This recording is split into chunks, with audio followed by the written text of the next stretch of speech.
दोस्तों आज एक बहुत ही मज़ेदार कहानी आपके लिए लाया हूँ। जैसी संगत वैसी रंगत। एक बार दोस्तों एक गुरु और शिष्य साथ में बैठ करके ध्यान कर रहे थे।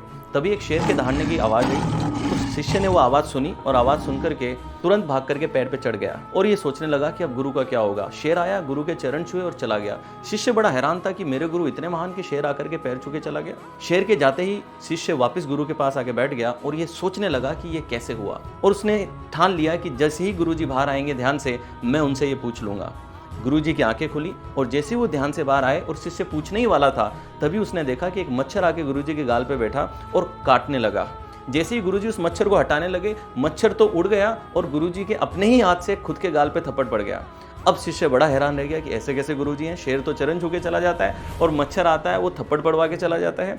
लेकिन फिर भी उसने पूछ लिया, गुरुजी बताएं ये कैसे हुआ। गुरुजी ने कहा सही में जानना चाहता है तो सुन, देख जब शेर आया था तो मैं ध्यान कर रहा था, भगवान की संगत में था, लेकिन जब मच्छर आया मैं तेरी संगत में था। दोस्तों कहानी का जो मोटो है वो यही है कि आप जिस प्रकार की संगत में रहेंगे वैसी रंगत आपकी बनने लगेगी। A man is an average of 5 people around him. जितने 5 लोगों के बीच आप ज़्यादा रह रहे हैं वैसा ही व्यक्तित्व आपका बनने लगेगा। सो चूज़ योर कंपनी वाइजली।